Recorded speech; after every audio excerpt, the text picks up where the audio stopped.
time to get in shape right now. And our next guest has been on the 10 show before, but he's made an amazing discovery that will help you if you're looking to lose weight fast. What is this amazing discovery that you've made? Well, basically, I stumbled upon an exercise routine not too long ago where I was able to actually get better fat loss results by twofold than anything I've ever seen in the fitness industry before. When you go to the gym, it's really easy to remember to train this person. Make your abs pop out, make your biceps a little bit bigger, slim and tone yourself, slender your thighs, maybe reduce your waistline. That's what we all go there for, right? Well, the thing is, we're much more complicated than that. Once you learn to actually integrate your entire body and you start training it for what it truly is, you realize that you're missing out on most of your systems by just looking at your integumentary or the outside, your skin. Let's take a little bit of a deeper look, right? And take a peek at your musculoskeletal system.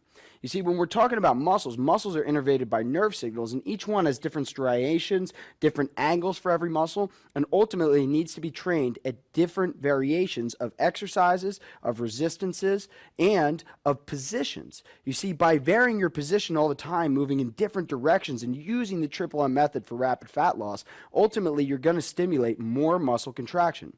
For example, let's take a look at your obliques. Your obliques are part of your true core in your abdomen, and they're very important for stabilizing your spine. Without stability in your spine, you're cutting off the signals to the rest of your muscles. Most people are focused just on the rectus abdominis, but as you can see, those muscle fibers don't even run in the same direction.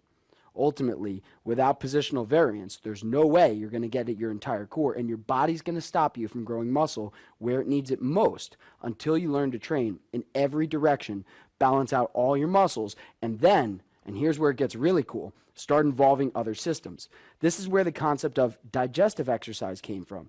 Now, digestive exercise is really interesting because there's a balance in your autonomic nervous system between parasympathetic and sympathetic activity. Your parasympathetic nervous system is your rest and digest nervous system. Your sympathetic is your fight or flight. That's the one most people think of, right? If you're in an emergency, you got to get out of there really fast. Well, that's the one people think of in the gym. But unless you properly innervate it, unless you really use it the right way in the gym, your parasympathetic won't take over and you won't digest the food the way that you're truly looking to. In fact, enzyme release will be different, circulation will be different, and your ability to take the nutrients and absorb them from your food also will be at risk. So we need to understand how your digestive system interplays into this entire equation. You know, let's go a little bit deeper and talk about your nerves. Most people are training somewhere around 30% of the neurological signal to their muscles they should be, which means they're having to work 3 times as hard for 1/3 the result. Imagine how this adds up, rep after rep, set after set, workout after workout. Well, you get the idea.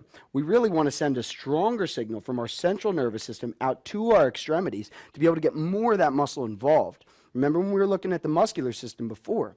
Well, imagine if you can just get more of your muscle involved in every exercise every time you pick up a weight. Life gets a lot easier and a lot more fun. But if you don't consider the system underneath, you're going to be in real trouble. This is where we're getting into your circulatory system. You see, there's something called venous return, which is when your blood supply rushes back up to your heart to be able to be pumped out with oxygen to the rest of your body again. And in your muscles, it's their job to grab that oxygen, deposit it in the muscle, and use it for energy. That's where the whole concept of taxing your aerobic system comes from. And without oxygen, well, that's your anaerobic. So without properly understanding how to create balance between your veins and arteries and use that in your exercise program so that you're constantly driving more blood flow and making it easier on your heart so your heart can expel more blood, you're actually missing out with the majority of the benefit from your exercise program.